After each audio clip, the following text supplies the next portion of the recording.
नमस्कार, मैं आलोक कुमार आपका अपने YouTube चैनल पर स्वागत करता हूं। इस वीडियो में हम लोग आरपीएफ एसआई के 2 दिसंबर 2024 को शिफ्ट 1 में पूछे गए मैथ के प्रश्न का सॉल्यूशन करने वाले हैं। तो चलिए अपने वीडियो को स्टार्ट करते हैं। फर्नीचर की 3 वस्तुओं का औसत मूल्य 15,915 रुपया है। यदि उनके मूल्यों का अनुपात 3:5:7 है तो सबसे महंगी वस्तु का मूल्य क्या होगा। तो औसत जो फॉर्मूला होता है वो होता है योग बटा में संख्या। तो मूल्य का अनुपात कितना है 3:5:7। ठीक है, तो इसका योग कितना हो जाएगा 7 5 12 3 15। ठीक है, 15 अनुपात होगा, ये योग है। अगर इसको 3 से भाग कर दें तो ये औसत निकल जाएगा। औसत कितना आ गया इसका 5, और 5 अनुपात का वैल्यू कितना दिया है क्वेश्चन में 15,915। तो एक अनुपात का वैल्यू कितना आ जाएगा 15, 5 एकम 5, 5 8 40 और 5 15, 3183 रुपया हमसे पूछा है सबसे महंगी वस्तु। सबसे महंगी वस्तु का जो अनुपात है वो कितना है 7x है। तो 7 अनुपात का वैल्यू कितना हो जाएगा 7 से गुना हो जाएगा, 7 गुने 3183। गुना करेंगे इसमें 17 21 के 1 हासिल 1, 8 से 56 1, 17 21 के 1 हासिल 2, 8 से 56 2 58 के 8 हासिल 5, 7 7 5 12 के 2 हासिल 1, 17 21 1 22, यानी 22,281 रुपया। ऑप्शन नंबर 3, 22,281 रुपया, ऑप्शन नंबर 3। नेक्स्ट, यदि y³ - 1 का व्युत्क्रमानुपाती x है, y³ - x का व्युत्क्रमानुपाती x है, तो तथा y बराबर 3 रखने पर x का मान 6 होता है, तो y बराबर 8 रखने पर x का मान कितना होगा। तो जब व्युत्क्रमानुपाती है तो y³ - x, ये किसके व्युत्क्रमानुपाती है x के, तो गुना x करने पे कोई अचर राशि यानी कि k आना चाहिए। तो y का वैल्यू हो गया 3 की पावर 3 - 1 गुने x का वैल्यू हो गया 6 बराबर का k। तो 27 - 1 गुने 6 बराबर k, ये हो गया 26 गुने 6 बराबर k। ठीक है, तो यहां से हम k का वैल्यू निकालें तो k का वैल्यू कितना आ जाएगा 36 के 6 हासिल 3, 6 3 12 3 15, यानी कि 156। अब दूसरा कंडीशन देखिए, दूसरे कंडीशन में भी क्या होगा y³ - 1 गुने x की पावर k। अब क्या है y बराबर 8 रखना है, तो 8 की पावर क्यूब - 1 गुने x बराबर 156। तो यहां से निकालेंगे तो 8 का क्यूब जगह 512 - 1 यानी कि 511 गुने x बराबर 156। तो x आ जाएगा यहाँ से 156 बटा में 511, यानी कि ऑप्शन नंबर 4। 3 वर्ष के प्रथम 3 महीनों में मानव की प्रति माह औसत आय 76,096 रुपया थी। अप्रैल में उसकी आय प्रथम 3 महीनों की औसत आय की 75% अधिक थी। यदि पूरे वर्ष में उसकी प्रति माह औसत आय 94,660 रुपया है तो मई से दिसंबर तक मानव की प्रति माह औसत आय कितनी होगी। तो बोला कि 3 महीना में उसका मासिक आय कितना है 76,096 रुपया। चौथा महीना में उसका कितना हो जा रहा है 75% अधिक है, तो 76,096 का 75% अधिक करेंगे तो 175 बटा में 100, 25 7 175, 25 चौका 100 हो जाएगा। 4 से इसको भाग देंगे तो 19 चौक 76, 4 दूनी 8, 4 चौके 16, 19,024, और 124 7 से गुना करेंगे तो 7 चौक 28 के 8 हासिल 2, 7 दूनी 14, 2 2 16, 9 से 63 3 हासिल 6, 7 7 6 13, यानी 1,33,168 रुपया। कितना आ गया 1,33,168 रुपया। और 12 महीना का जो कुल उसका औसत है वो है 94,660 रुपया। ठीक है, तो बाकी जो 8 महीना का औसत है वो कितना आ जाएगा 8 माह का औसत, हम मान लेते कि 8 माह का औसत 12 माह के जितना ही था, यानी कि 94,660 रुपया प्लस। अब यहाँ देखते हैं 3 माह का औसत कितना है 76,096 और 12 माह का 74,660, ठीक है। औसत में अंतर कितना का है, औसत में अगर हम अंतर घटाएंगे तो आपके पास अंतर आ जाएगा 6,4,8,14 18,564, कितना जाएगा 18,564। अच्छा, चौथा और पांचवा घटाएंगे तो इसका अंतर का डिफरेंस कितना आ जाएगा, तो यह आ जाएगा आपके पास 38,508 रुपया। कितना आ जाएगा 38,508 रुपया। तो 18,564 रुपया एक पे अंतर है, तो 3 पे अंतर कितना हो गया, 3 गुने 18,564 रुपया, क्योंकि इसका इसी से ये कम है, ठीक है, और ये ज्यादा है तो घटाएंगे तो माइनस में आएगा, तो माइनस 38,508। औसत निकालना किसका 8 महीना का, तो बटा में 8,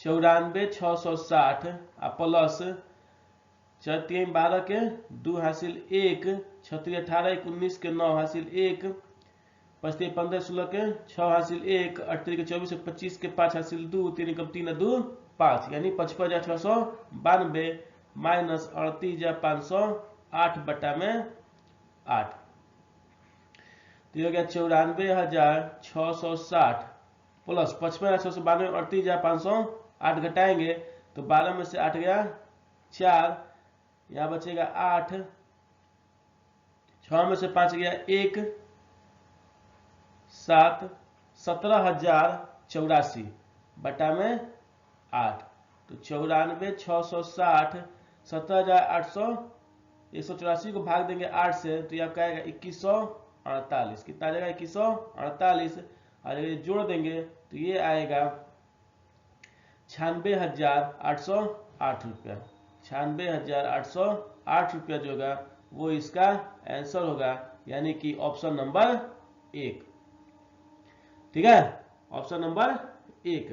अगर आप इसको दूसरे तरीका से बना सकते हैं, कैसे, चलिए देखते हैं उसको।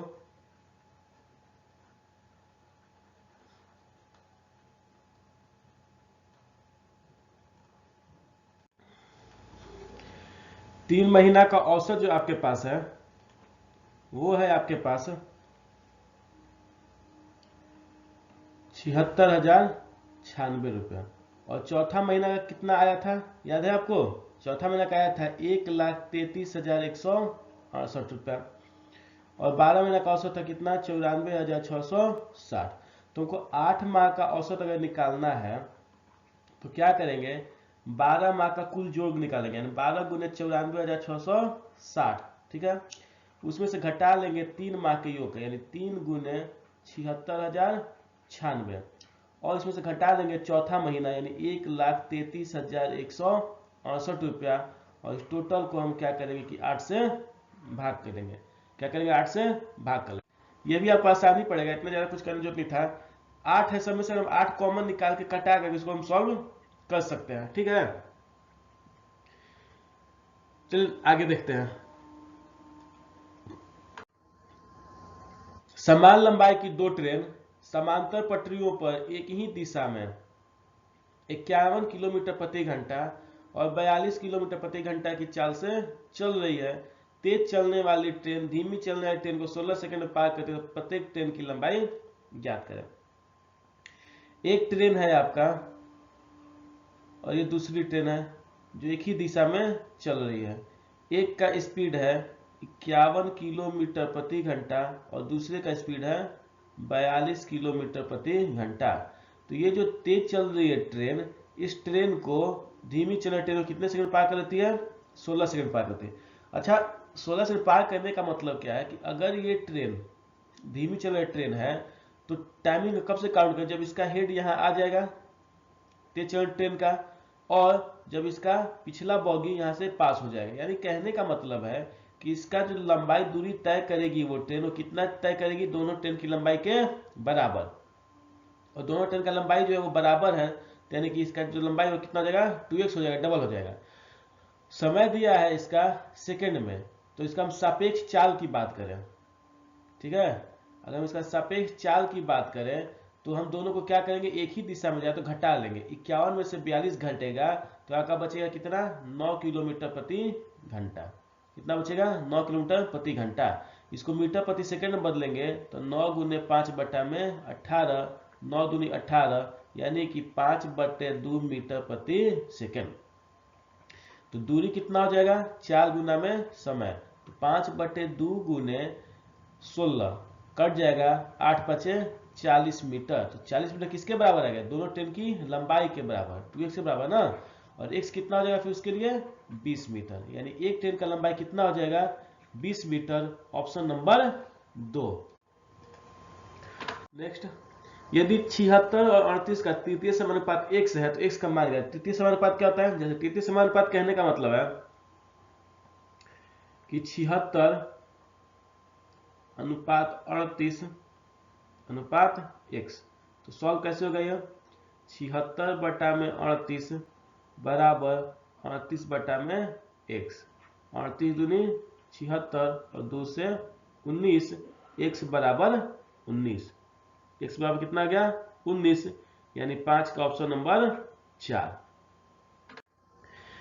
दो ट्रेनों x और y द्वारा 4 अलग अलग दिनों में एक ही मार्ग से लखनऊ से चंडीगढ़ की दूरी तय करने में लिया गया समय निम्नलिखित बार ग्राफ में दिया गया है।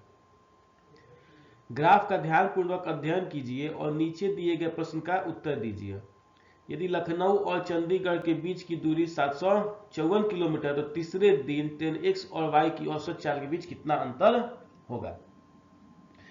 तो तीसरा दिन में x और y के बीच का अंतर जो होगा, दिया है आपका टाइम कितना, एक का 13 और दूसरे का 20, तो दूरी बटा में समय, यानी 754 बटा में 13 और ये हो जाएगा आपका 754 बटा में 20, ठीक है, दोनों का अंतर। तो 13 पचे 65, 65 10 4 और 13 8 104, 2 से कटेगा ये 10 बार में और 2 से कटेगा ये कितना, 3 दूनी 6, 7 दूनी 14 और 7 दूनी 14, यानी कि 37.7। दोनों का माइनस करेंगे तो ये आपका आ जाएगा 37 10 47 10 57, यानी कि 20.3। कितना आ जाएगा 20.3, ऑप्शन नंबर 3। एक कस्बे की वर्तमान जनसंख्या 1,80,000 है तथा प्रति वर्ष 25% की दर से बढ़ रही है। 3 वर्ष पूर्व तथा 2 वर्ष पूर्व की जनसंख्या के बीच अंतर कितना होगा। अच्छा, 25% की दर से बढ़ रही है कोई जनसंख्या, तो अभी कितना होगा 4 से 5, फिर दूसरे साल 4 से 5 और फिर तीसरे साल 4 से 5, यानी कहने का मतलब है कि 64 से कितना हो गया होगा 125, और 125 का वैल्यू कितना है 1,80,000, ठीक है। तो एक का वैल्यू कितना हो जाएगा 1,80,000 बटा में 125, ठीक है। अगर इसको हम भाग देंगे तो 25 पाँचे 25 से और 25 साते 175, 25 दूनी 50 7200 और 5 से कटेगा 14 25 70, पंचों के बीच 1440, ये का वैल्यू कितना आ गया 1440। तो 64 का वैल्यू कितना हो जाएगा 64 गुने 1440। इसका हम गुना करेंगे तो ये कितना आ जाएगा आपका। अच्छा, इसको छोड़ दिया जाए, बाद में गुना करके हम चेक कर लेंगे। अगर 2 वर्ष का बात किया जाए, 2 वर्ष का, तो कितना हो जाएगा 4 से 5 और 4 से 5, यानी 16 से 25। तो 25 का वैल्यू कितना है आपके पास 1,80,000। तो एक का वैल्यू कितना आ जाएगा आपके पास 7200। एक का वैल्यू कितना आ जाएगा आपके पास 7200, और 16 से गुना करेंगे तो 16 गुने 7200, ठीक है। तो अब दोनों का अंतर निकाला, तो 64 को 1440 से गुना करेंगे तो कितना आएगा, ये आपके पास आ जाएगा। या अंतर आप कैसे निकाल सकते हैं, गुना तो करना ही पड़ेगा आपको। तो इसको गुना कर ले तो गुना आपके पास आ जाएगा कितना 1,15,200, 1,15,200 और 16 गुने 7200 को गुना करेंगे तो ये आएगा आपके पास 92,160 रुपया। अभी दोनों को हम माइनस कर लेंगे तो दोनों को माइनस करने के बाद आंसर आ जाएगा आपका 23,040 रुपया। 40 जनसंख्या कितना 23,040। ठीक है। नेक्स्ट, पेट्रोल की मूल्य में प्रति लीटर 75% वृद्धि होती है, इसकी खपत में कितने % कमी की जाएगी, इस पर होने वाला व्यय में केवल 33% वृद्धि हो। तो इसमें लगाएंगे आप देखिए तो पेट्रोल का मूल्य, अगर पेट्रोल का मूल्य जो है इसमें हम कितना पेट्रोल का खपत हुआ है ये गुना कर दें तो कितना पैसा व्यय किए हैं ये हमको पता चल जाएगा। कितना मूल्य है प्रति लीटर और कितना खपत किए हैं, कितने लीटर का खपत किए हैं, और इन दोनों को गुना कर तो व्यय पता चल जाएगा। तो जब भी इस टाइप का क्वेश्चन दिया हो तो इसमें हम फॉर्मूला क्या लगाते हैं, यानी इसमें क्या है कि अगर मूल्य बढ़ेगा तो खपत कम होगा और मूल्य कम होगा तो खपत क्या होगा, बढ़ेगा। ये तो पता है। जब इस टाइप का क्वेश्चन दिया हो तो हम इसमें लगा देते हैं फॉर्मूला a + b + ab बटा में 100। ठीक है, ये हो जाएगा ये हो जाएगा b और ये जो व्यय है उसको बोलेंगे ओवरऑल खपत। ठीक है, ओवरऑल चेंज।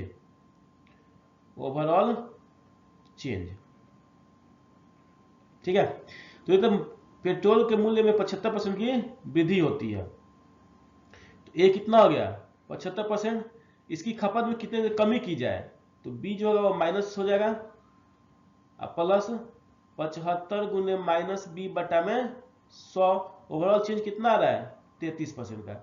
25 × 75, 25 चौके 100, तो ये हो गया आपके पास 75 माइनस बी में -3 बी बटा में 4 जोड़ेंगे तो ये आपका आ जाएगा माइनस का 7 बी बटा में 4 बराबर का 33। 33 को इधर लेके जाएंगे हम तो ये बचेगा आपके पास कितना 4 और 2 42 बराबर 7 बी बटा में 4। ठीक है, 7 से कट जाएगा 6 बार में तो बी का वैल्यू आ जाएगा आपके पास 24%। कितना आ जाएगा 24%, ऑप्शन नंबर 2। क्लियर है। नेक्स्ट, 147 का स्क्वायर का मान कितना होगा, ये तो आपको याद होगा स्क्वायर निकालना। इसका जो आंसर है वो आप लोग कमेंट सेक्शन में बताइए। ठीक है, ये तो केवल सटीक से आप निकाल सकते हैं गुना करके। 2.8 सेंटीमीटर त्रिज्या वाले गोले के परिगत बेलन का आयतन ज्ञात कीजिए। क्या बोल रहा है इसमें, बोल रहा है कि अगर कोई गोला है, ठीक है, इसके परिगत एक बेलन बनाया गया है,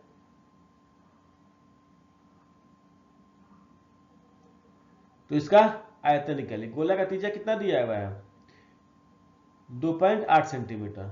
ठीक है, अब देखिए जो गोले का त्रिज्या है वही बेलन का त्रिज्या हो जाएगा 2.8 सेंटीमीटर और बेलन का ऊंचाई जो है वो गोले के व्यास के बराबर हो जाएगा। ये जो ऊंचाई है इसका किसके बराबर हो जाएगा, बेलन के गोले के व्यास के बराबर, और गोले का व्यास कितना हो जाएगा 2.8 गुना 2 यानी कि 5.6 सेंटीमीटर। अगर हम आयतन का बात करें तो आयतन का फॉर्मूला क्या होता है πr² h, यानी 22/7।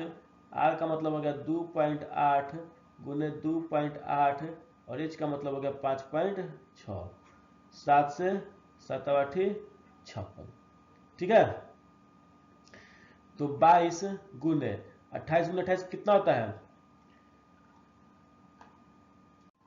28 गुने 28 जो होता है 28 का स्क्वायर यानी कि हो गया कितना के पास 784 और गुना में 8, तो 8 चौके 32 के 2 हासिल 3, 8 अठाई 64 3 67 7 हासिल 6, 8 7 56 और 6 62 गुना में 22। तो पहले 2 से इसमें गुना कर लेते हैं तो 2 दूनी 4, ठीक है, 7 दूनी 14 के 4 हासिल 1, 2 दूनी 4 1, 5 और 6 दूनी 12 गुना में 11।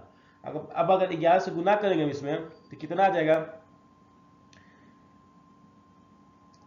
4 8 9 और 5 2 7 3 1। ठीक है, और अब देखिए पॉइंट कितने के बाद बैठेगा, 1 2 3 के बाद 1 2 3, यानी कि 137.984, 137.984, ऑप्शन नंबर 2। नेक्स्ट, एक मूलधन जब प्रति वर्ष 20% साधारण ब्याज की दर पर निवेश किया जाता है, 3 वर्षों के बाद उसका मिश्रण 2400 रुपया हो जाता है, 2 वर्ष में समान दर पर समान मूलधन पर साधारण ब्याज कितना होगा। तो 20% साधारण ब्याज की दर से 3 वर्ष में कितना ब्याज हो जाएगा इसका, 60%। जब 60% इसका ब्याज हो गया है तो मिश्रण कितना हो जाएगा, 160%। 160% का वैल्यू कितना दिया हुआ है, 2400। हमसे पूछा है 2 वर्ष में ब्याज पूछा है, तो 2 वर्ष में ब्याज का दर कितना हो जाएगा, 40%। ठीक है, तो 160 से 40 को 40 लाने को 4 से भाग करना पड़ेगा, तो 4 से यहाँ भी भाग कर लेते हैं, तो कितना आ जाएगा आपके पास, 600, यानी कि ऑप्शन नंबर 2। ठीक है, ऑप्शन नंबर 2। सेल के दौरान राघव ने 70% अंकित 70 रुपये अंकित मूल्य की एक नोटबुक को 40% की छूट पर और 20 रुपया अंकित मूल्य की एक पेन को 35% की छूट पर खरीदा। सेल के गांव से कितनी बचत की। तो डायरेक्ट आप ऐसा कर सकते हैं, इसका आंसर डायरेक्ट आंसर 35 आएगा। ठीक है, लेकिन सॉल्व करिए, 70 का 40% छूट हुआ है। ठीक है, तो 7 28 रुपया तो छूट यहाँ मिल गया इसको, और 35% का छूट मिला है 20 रुपया, 35 दूनी 70, 7 रुपया यहाँ छूट मिल गया, यानी टोटल छूट कितना मिल गया इसको, 35 रुपया का, ऑप्शन नंबर 3। ठीक है, कैसे निकालेंगे, 70 रुपया था, 40% छूट मिला, 40 बटा में 100 कैंसिल आउट होगा 28 रुपया, और 35% छूट मिला है 20 रुपया की वस्तु पर, तो ये हो जाएगा आपका 20 पचाए में 100, 5 सतह में 35, 7 रुपया, तो टोटल जो जाएगा हो जाएगा आपका 35 रुपया। केतन 177 कुर्सियां बेची और सिर्फ 95 कुर्सियों विक्रय मूल्य के बराबर लाभ हुआ। ठीक है, 171 कुर्सी बेची और हम मानते एक कुर्सी का दाम जो था वो 1 रुपया था, तो इसका विक्रय मूल्य जो था वो कितना हो जाएगा आपके पास, 171 रुपया। लाभ कितना आ गया इसका, 95 कुर्सी का विक्रय मूल्य 95 रुपया, तो इसका जो क्रय मूल्य होगा वो कितना हो जाएगा, 11 5 6 76 रुपया। क्रय मूल्य कितना आ गया, 76 रुपया। तो हमको लाभ प्रतिशत अगर निकालना है तो लाभ से बराबर क्या हो जाएगा, लाभ बटा में क्रय मूल्य गुना में 100, 19 5 95, 19 चौक 76, 4 से 25, यानी 25 5 125%, ऑप्शन नंबर 3। नेक्स्ट, 16 पुस्तकों का विक्रय मूल्य 14 पुस्तकों के विक्रय मूल्य के बराबर है। 16 पुस्तक का विक्रय मूल्य जो है वो क्या है, 12 पुस्तक के क्रय मूल्य के बराबर है। तो विक्रय मूल्य बटा में क्रय मूल्य का अगर हम निकालना चाहें अनुपात, तो 12 बटा में 16, 12 बटा में 4, तो कितना का लाभ हो गया है, सॉरी हानि हो गया इसमें, तो हानि कितना का हो गया, 1 का, किस पे, 4 पे 100, यानी कितना हो गया टोटल, 25% का क्या हो जाएगा, इसको हानि हो जाएगा, 25% का हानि हो जाएगा, ऑप्शन नंबर 2। निम्नलिखित का मान ज्ञात कीजिए। देखिए किसका किसका मान ज्ञात करना है, 1 बटा में 7 प्लस 2 बटा में 7 प्लस 5 बटा में 14 प्लस 4 बटा में 7 माइनस 3 बटा में, इसको 1 करते हैं, तो अगर इसका एलसीएम हम 14 ले लें तो पर कितना कितना आ जाएगा, 2 प्लस 4 प्लस 5 प्लस 8 माइनस का 42, तो 8 5 13, 13 2 15 4 19, 19 माइनस 42 बटा में 14, तो ये हो जाएगा माइनस का 23 बटा में 14, यानी कि ऑप्शन नंबर 2, ऑप्शन नंबर 2। यदि n प्रेक्षणों का योग 160 है, कितना है n प्रेक्षणों का योग कितना, 160, उसका औसत 40 है, तो औसत बराबर क्या होता है, प्रेक्षणों का योग बटा में प्रेक्षणों की संख्या, तो 4 के 16, n का वैल्यू कितना आ गया, 4, तो 7n प्लस 15 निकालना है तो 7 चौक 28 प्लस 15 यानी कि 43, ऑप्शन नंबर 2। नेक्स्ट, निम्नलिखित में कौन सा भिन्न सबसे बड़ा है? तो 2/3, 9/87, 20/21 और 45/66। ठीक है, कुछ नहीं करना, इसको भाग दे देना है। 2/3 को भाग देंगे तो कितना आएगा आपके पास? 2/3 को हम भाग दे दे तो यह आ जाएगा आपके पास 0.66। 9/87 को भाग देंगे तो 0, 87 एकम 87, 3 0 फिर 0। ठीक है, 21 को भाग देंगे तो 0, 200, 21 नवा 189, 11 0, 21 5 110, 95। इसको भाग देंगे तो 3 से 15 और 3 से 33, 3 से 5 और 3 से 11, तो 0 1 चौक 44, 1 चौक 44, 0.4। तो यानी कि आपका सबसे बड़ा भिन्न जो आ गया वो कितना आ गया? 0.95। ठीक है, 95 यानी कि 20/21, 20/21, ऑप्शन नंबर 3।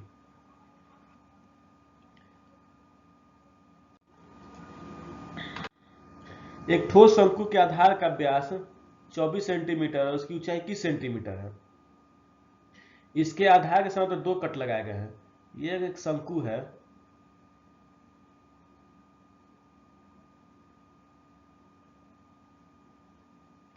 इस पे 2 कट लगाया गया है। ठीक है, तो ऊंचाई इसका टोटल था 21 और व्यास था इसका 24, तो इसका त्रिज्या हो गया 12। 7 और 14 सेंटीमीटर पर कट लगाया गया है। तो 7 और 14 पे कट लगाया गया है आधार से, तो आधार से ये 7 है और ऊपर वाला 14 है यहाँ तक, तो ये भी 7 हो जाएगा और ये भी 7, यानी बराबर बराबर कट लगाया गया। तो बोला गया शंकु के शीर्ष भाग का वक्र पृष्ठ क्षेत्रफल, यानी कि ए ओ बी सी और डी मानते हैं। तुमको वक्र पृष्ठ क्षेत्रफल किसका निकालना है? तो ए ओ बी का। किसका निकालना है? ए ओ बी का। तो ऊंचाई तो दिया है, इसका हम त्रिज्या पहले निकाल लेते हैं। तो ये तो त्रिभुज ए ओ बी जो है वो सर्वांगसम हो जाएगा। त्रिभुज ए ओ बी जो होगा वो समरूप हो जाएगा त्रिभुज ए सी डी का। ठीक है, समरूपता का हम नियम लगाएंगे तो ए ओ बटा में ए सी बराबर हो जाएगा ओ बी बटा में सी डी। ए ओ बटा में ए सी बराबर ओ बी बटा में सी डी। अच्छा, ए ओ है कितना? 7, ए सी है 21, ओ बी नहीं दिया हुआ है और सी डी आपके पास 12। तो 7 से 3 और 3 से 4, तो ओ बी कितना आ गया मेरे पास? 4 सेंटीमीटर। ओ बी कितना आ गया? 4 सेंटीमीटर। तो अगर हम वक्र पृष्ठ का क्षेत्रफल निकालते हैं पाई आर एल, एल होता है, तो यहाँ से हम एल निकालना चाहें तो एल बराबर √√r² plus H square. Are है मेरे पास 4 का स्क्वायर और एच है 7 का स्क्वायर। तो आर हो जाएगा आपके पास 16 प्लस 49 यानी कि √65। एल कितना आ गया? √65। अब इसका निकालिए आप वक्र पृष्ठ क्षेत्रफल पाई आर एल, तो 22/7 गुना में आर हो गया आपके पास 4 गुना में √65, तो 22 चौक 88/7 √65। 88 को अगर हम 7 से भाग देंगे तो ये आएगा कितना? 12 सते 84, 4 0 7 5 35, यानी 12.56 √65, यानी कि ऑप्शन नंबर 2। कौन जाएगा इसका आंसर? Option number 2। किसी वॉशिंग मशीन का अंकित मूल्य 41,000 रुपया है। इससे 12% और 30% दो क्रमिक छूट पर एक खुदरा विक्रेता को बेचा जाता है। खुदरा विक्रेता ग्राहक को 50% की छूट देकर अपने क्रय मूल्य पर 25% का लाभ अर्जित करना चाहता है। उसे वॉशिंग मशीन का अंकित मूल्य कितना रखना चाहिए? पहले हम ये निकाल लेते हैं दुकानदार कितने में खरीदा था। तो दुकानदार जो खरीदा था वो आपका खरीदा था कितना में? 41,000 इसका दाम था और इस पर छूट फी मिल गया था कितना? 12%, यानी कि 88/100 और फिर छूट मिला था 30%, यानी 70/100। तो ये 4 जीरो से आपका 4 जीरो खत्म हो गया, तो बचा कितना 41 गुने 88 गुना में 7, 7 एकम 7, 7 चौक 28 गुना में 88, 8 से गुना करते हैं, 8 सत्ते 56 के 6 हासिल 5, 8 अट्ठाईस 64 अब 5, 64 5 69 के 9 हासिल 6, 8 दूनी 16 और 6 22 गुना में 11, तो 6 9 6 15 5 हासिल 1, 9 2 11, 12 के 2 हासिल 1, 2 दूनी 4 1 5 2, यानी 25,256 रुपया क्या था इसका, ये दुकानदार खरीदा। तब दुकानदार के हम फॉर्मूला लगा लेते हैं क्या कि MRP बटा में CP बराबर 100 प्लस प्रॉफिट परसेंटेज बटा में 100 माइनस डिस्काउंट परसेंटेज। ठीक है, तो MRP तो निकालना है हमको, तो MRP और CP कितना है इसके पास 25,256 रुपया, 100 प्लस प्रॉफिट, प्रॉफिट कितना हो रहा है 25%, यानी 125, और डिस्काउंट कितना आ रहा है 50%, यानी कि हो गया 50, तो 25 पाँचे 125, 25 चौके 100, 4 से कट जाएगा, 6 चौके 24, 4 तिहाई 12, 4 एकम 4, 4 चौके 16, तो MRP जो आएगा अपना वो कितना आएगा 6314 गुना में 5, तो ये हो गया आपके पास 1456। एक सेकंड के कहाँ गलत हो गया, अच्छा सॉरी गलत हो गया, ये यहाँ फिर से देखते हैं।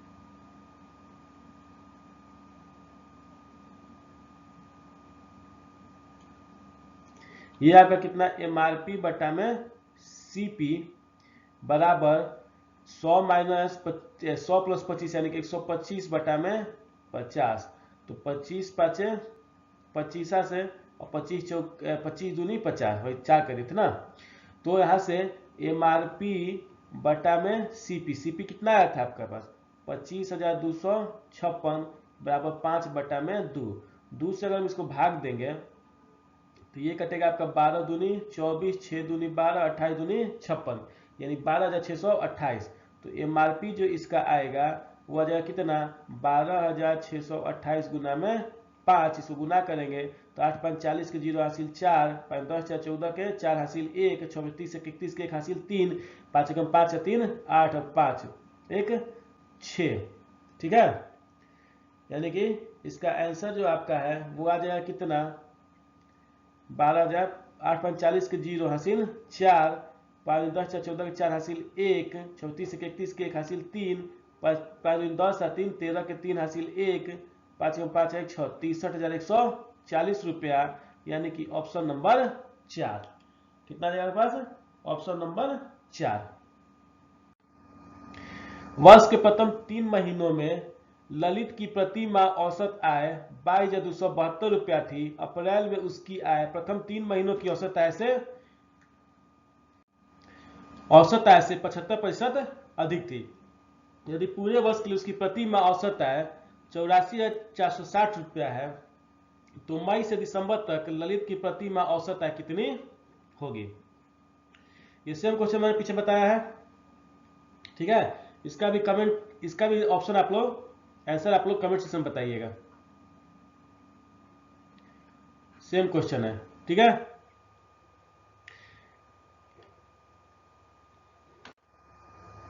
किसी निश्चित धनराशि पर 6% वार्षिक ब्याज की दर से 2 वर्षों में प्राप्त साधारण ब्याज तथा वार्षिक ब्याज से संयोजित होने वाले चक्रवृद्धि ब्याज के बीच का अंतर 78 रुपया है। धनराशि ज्ञात कीजिए।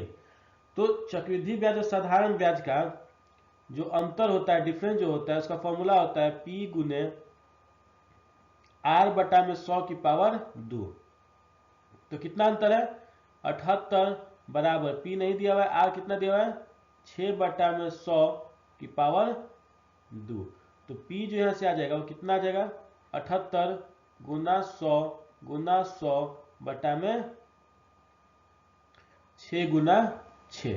ठीक है, तो ये 2 से कटेगा 50, ये 2 से कटेगा 3, ये 2 से कटेगा 50, ये 2 से कटेगा 3, ये 3 से कट जाएगा, 3 दूनी 6 और 3 छक 18। ठीक है, यानी 26 गुना 2500 बटा में 3, 00, 25 छक्का 150, 0 हासिल 15, 25 दूनी 50 और 15 65, यानी 65,000 बटा में 3, 3 दूनी 6, 3 एकम 3, 3 छक 18, 3 छक 18, 3 छक 18, 21,666 रुपया जो होगा वो इसका आंसर आएगा। एक संख्या को 50% बढ़ाने पर 3720 प्राप्त होता है, तो ये संख्या कितनी थी? मान लेते कि वो संख्या मेरे पास था 100%, तो 50 में बढ़ाने पर कितना हो जाएगा? 150%, और 150% का वैल्यू कितना था? 3720। हमसे किसका वैल्यू निकालना है?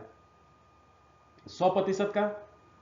ठीक है, तो हम पहले क्या करते हैं? 50% का निकाल लेते हैं। 50% का निकालने में क्या करेंगे? इसमें 3 से भाग कर देंगे, तो यहाँ 3 से भाग करेंगे हम, तो 3 एकम 3, 3 दूनी 6, 3 चौके 12, 1240 रुपया।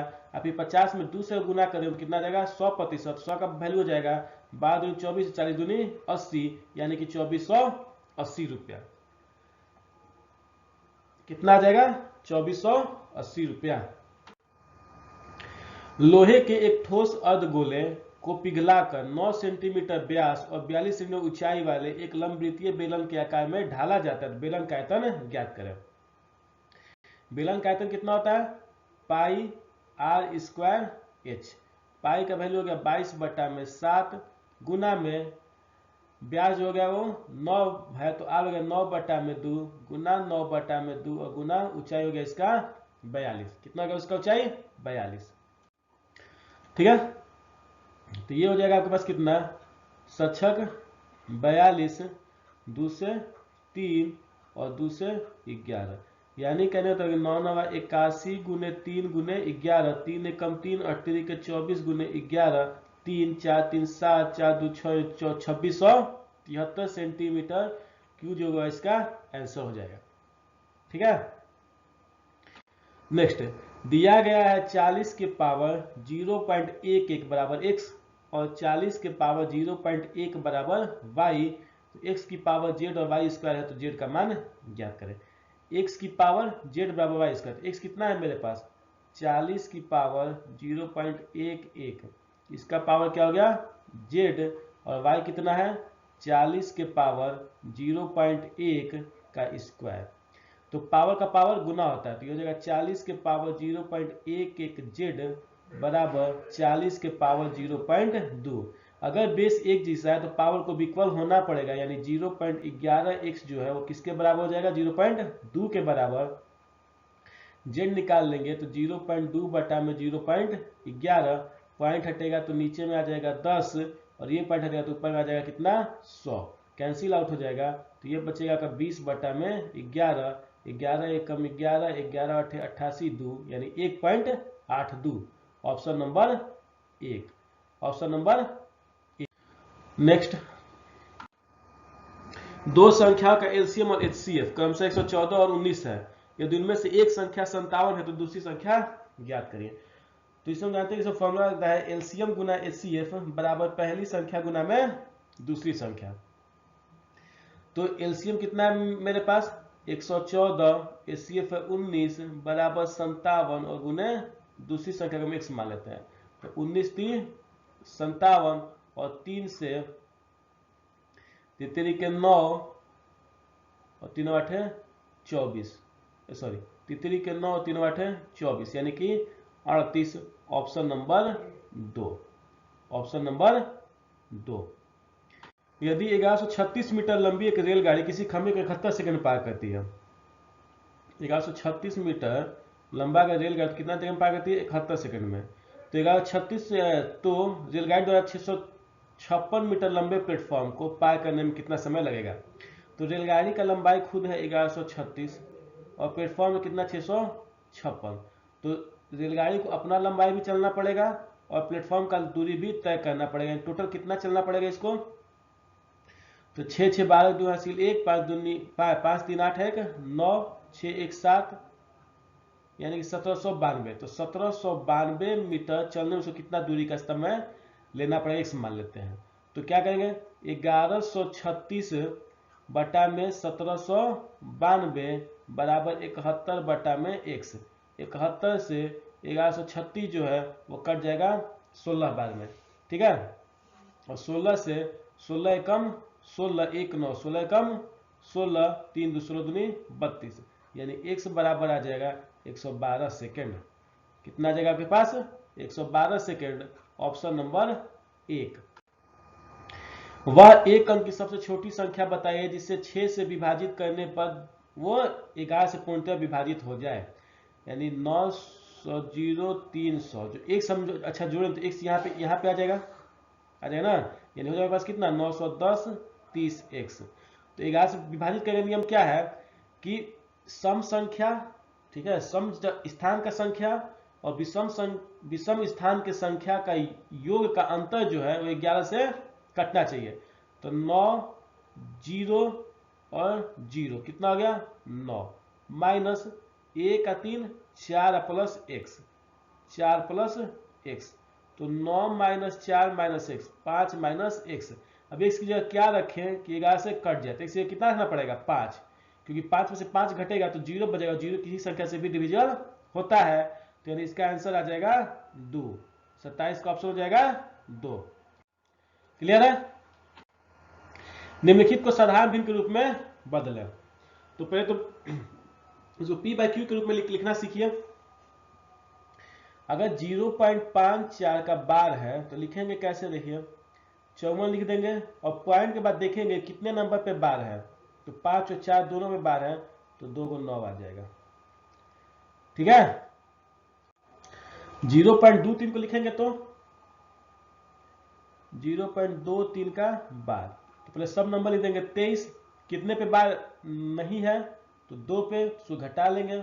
अब देखते हैं पॉइंट का कितनी संख्या पे बार है, 1 पे 9 आएगा, कितनी संख्या में बार नहीं है 1 पे, तो 1 पे 0 आएगा, यानी हो जाएगा 21 बटा में 90। तो क्या है दोनों को जोड़ देना है, तो 54 बटा में 99 प्लस 21 बटा में 90, इसका लघुत्तम लेंगे तो ये जगह कितना 990, 99 दहा 990 तो यानी कि 540, और 90 11 में 21 से गुना करेंगे तो 1 2 1 3 और ये 2, यानी कितना आ गया आपके पास ये, तो 771 बटा में 990, कितना आ गया 771 बटा में 990, यानी कि ऑप्शन नंबर 4, ठीक है। निम्नलिखित का मान ज्ञात कीजिए। तो इसमें बोडमास के रूल के अकॉर्डिंग सबसे पहले छोटे ब्रैकेट का काम होगा, तो यह कितना 35/5 आ गया 7 गुना 12 बटा में 6 प्लस 25 बटा में 2 गुने 2, ठीक है। 2 से 2 खत्म, 6 दूनी 12, तो यह पास 7 गुना में 25 और 2 27, 27 साते 189, यानी ऑप्शन नंबर 2। नेक्स्ट फिर से वही बोडमास का रूल इसमें भी लगाएंगे। सबसे पहले छोटा वाला ब्रैकेट, तो 32 को 8 से भाग देंगे तो 4 आ जाएगा, 15 बटा में 3 प्लस 30 बटा में 5 गुना में 5, 5 से 5 कैंसिल, सॉरी यहाँ 5 है ना, 5 3 15, तो 4 गुने 33, 4 12 2 हासिल 4 12 1 13, यानी कि 132, 132 यानी कि ऑप्शन नंबर 1, ठीक है। नेक्स्ट, राहुल नाव से 734 किलोमीटर की दूरी धारा की विपरीत दिशा में 30 घंटे में तय करता है और धारा की दिशा में 12 घंटे में तय करता है, तो धारा की चाल ज्ञात करें, ठीक है। अगर अभी इसको आप इस पे बनाइएगा कि दूरी बटा में चाल, धारा के विपरीत में चाल कितना हो जाएगा x माइनस वाई, और धारा की दिशा में चाल कितना हो जाएगा x प्लस वाई, ठीक है। तो चाल बराबर हो जाएगा कितना 734 दूरी बटा में समय, समय कितना है 30, और धारा की दिशा में कितना 734 बटा में 12। सॉल्व करिएगा, आपको इसका 2 समीकरण मिलेगा, दोनों का आप सॉल्व करिएगा, आंसर आ जाएगा, ठीक है। लेकिन अगर हम इसको दूसरे तरीके से बनाना चाहे शॉर्ट ट्रिक के माध्यम से, तो बोला है कि डाउन स्ट्रीम, धारा की विपरीत दिशा में, सॉरी धारा की साथ की दिशा में, और अपस्ट्रीम धारा की विपरीत दिशा में। तो यानी धारा की साथ इसका चाल कितना हो जाएगा, x प्लस वाई, और धारा की विपरीत चाल कितना हो जाएगा, x माइनस वाई। तो धारा के साथ जाने में इसको समय लगता है 12 घंटे का, और धारा के विपरीत जाने में समय लगता है 3 घंटे का। तो अनुपात कितना हो गया, 3 चौके 12, 3 तहा 30, 2 अनुपात 5 का। कितना अनुपात आ गया, 2 अनुपात 5 का। तो चाल का अनुपात कितना हो जाएगा, 5 अनुपात 2 का। चाल का अनुपात कितना आ जाएगा इसके पास, 5 अनुपात 2। तो डाउन स्ट्रीम जो है आपके पास x प्लस वाई बटा में x माइनस वाई बराबर कितना आ गया पास, 5 बटा में 2। सॉल्व करेंगे तो 5x माइनस 5y बराबर 2x प्लस 2y, इधर लेके आएंगे तो 3x बराबर कितना आ जाएगा पास, 7y। 3x बराबर 7y। तो अब इसको इसमें सॉल्व कर लीजिए। तो x प्लस वाई, ठीक है, बराबर कितना हो जाएगा, 734 को अगर हम 12 से भाग दें, नहीं कटेगा तो हम इसको 2 से भाग दें, या देखिए यहाँ पे इस तरह से बना लीजिए, x प्लस वाई बराबर कितना है, 734 बटा में 12।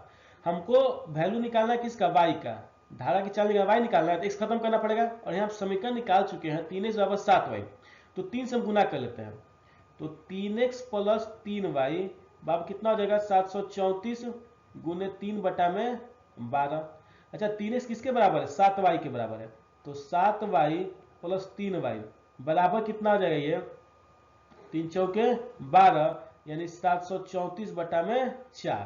तो 10y किसके बराबर आ गया, 734 बटा में 4 के, यहाँ से हम y निकाल लेंगे तो y आ जाएगा आपके पास 734 बटा में 4 गुना में 10 आ जाएगा ना। 4 से इसको भाग देते हैं तो 4 से हो गया 4 एकम 4, कितना हो जाएगा, 4 एकम 4, 3 4 8 32, 4 तिहाई 12, 5, ठीक है, पॉइंट बटा में 10। फिर भाग देंगे इसका तो यह जगह 18.35 किलोमीटर प्रति घंटा, यानी कि ऑप्शन नंबर 1। यहाँ से आप सॉल्व कर सकते, इसको समीकरण एक, समीकरण 2 मान के भी सॉल्व कर सकते थे, पॉइंट में आएगा, अगर सॉल्व करना चाहे तो आप कर सकते हैं। नेक्स्ट, 7 संख्याओं का औसत 53 है, यदि प्रत्येक में छेद वृद्धि कर दिया तो नया औसत क्या हो जाएगा। जब 7 का औसत आपके पास 53 है और प्रत्येक संख्या में 6 वृद्धि किया जा रहा है, तो ये आपका औसत जो है वो भी 6 बढ़ जाएगा, यानी 53 प्लस 6 हो जाएगा, यानी कि 59 हो जाएगा, ऑप्शन नंबर 3। शरद अपनी यात्रा 8 घंटे में पूरी करता है, वह आधी दूरी 90 किलोमीटर प्रति घंटा की चाल से। अगर ये इसका कुल दूरी है तो आधा दूरी चलता है कितना, 90 किलोमीटर प्रति घंटा की चाल से, और बाकी आधा चलता है 30 किलोमीटर प्रति घंटा की चाल से, और टोटल समय इसको लगता है कितना, 8 घंटे का। तो ए से बी कुल दूरी चलने इसका औसत चाल कितना हो जाएगा, 90 वाले को अगर हम x मान लें और 30 वाले को y मान लें, तो औसत चाल का फॉर्मूला हो जाएगा 2xy बटा में x प्लस y, यानी 2 गुना 90 गुना 30 बटा में 90 या 30 120, 30 दूनी 60, 60 दूनी 120, और 2 से कितना हो गया ये 45। तो औसत चाल कितना आएगा आपके पास, 45 किलोमीटर प्रति घंटा। तो दूरी बराबर हो जाएगा चाल गुना में समय, 45 गुने 8, 8 पर 40 के जीरो हासिल 4, 32 4 36, यानी कि 360 किलोमीटर, ऑप्शन नंबर 1। नेक्स्ट, दो संख्याओं का HCF और LCM 57 और 114, यदि एक संख्या दूसरी संख्या के 9/2 गुनी है तो बड़ी संख्या ज्ञात करें। यानी कहने का मतलब है कि अगर एक संख्या A है तो दूसरी संख्या कितना हो जाएगा, 9/2A। तो हम जानते हैं कि LCM गुना HCF बराबर पहली संख्या गुना में दूसरी संख्या, ठीक है। तो A स्क्वायर का वैल्यू कितना आ जाएगा, 57 गुना 114 बटा में 9 गुना में 2, ठीक है। वैसे भी आपको पता होना चाहिए, जैसे ये अगर नहीं बनाए इसको तो जो बड़ी संख्या कितना है 9/2 गुनी, यानी जो बड़ी संख्या 9 से कटना चाहिए। तो 8 से 14 15, ये 9 से नहीं कट रहा है। 4 2 6 1 7, ये भी 9 से नहीं कट रहा है। 4 5 9 1 10, ये भी 9 से नहीं कट रहा है। 7 1 8 1 9, ऑप्शन 4 आपका आंसर हो जाएगा। ठीक है, बनाए चेक करते हम। ये 9 आ गया, तो 9 से कटेगा कितना, 3 से 3 और 3 से 19। ठीक है, 3 से कट जाएगा, 3 के 9, 3 8 24। ठीक है, तो कितना आ गया 19 गुने 38 गुना 2, ये भी जो 19 दूनी 38, यानी ए का वैल्यू जो आ जाएगा वो आ जाएगा कितना आपके पास 38। ए का वैल्यू कितना आ गया 38। बड़ी संख्या कितना है 9/2 ए, तो 9/2 गुना में 38, 19 दूनी 38, तो 19 9 171। ठीक है, तो इसका आंसर कितना आ जाएगा 171। निम्नलिखित में कौन सा अनुपात सबसे छोटा है। इसमें आपको क्या करना, कुछ नहीं, भाग कर लेना है। 19/36 को 17 में, अच्छा यही भाग कर लेते हैं ना। 19 को हम 36 से भाग करें तो कितना आएगा, ये आपका आ जाएगा 0.527। 17 को 33 से भाग करें तो ये आ जाएगा 0.515। 29 को 42 से भाग करें तो ये आ जाएगा 0.690, और 11 को 60 से भाग करें तो ये आ जाएगा 0.183। तो सबसे छोटा जो हो जाएगा वो आपका हो जाएगा ऑप्शन नंबर 4, 11/60। कितना हो जाएगा आपके पास 11/60 जो है वो आपका सबसे छोटा वाला भिन्न हो जाएगा। ठीक है, तो ये आज आपका जो वीडियो था वो समाप्त हुआ। ये वीडियो आपको कैसा लगा कमेंट सेक्शन में जरूर बताइएगा। वीडियो के डिस्क्रिप्शन में आपको टेलीग्राम चैनल का लिंक दे दिया गया है, और उसमें जाकर आप ज्वाइन हो जाइए ताकि आपको वीडियो का इन्फॉर्मेशन समय से मिलता रहे। तो मिलते हैं आपसे अगले वीडियो में, तब तक के लिए धन्यवाद, बाय बाय, टेक केयर।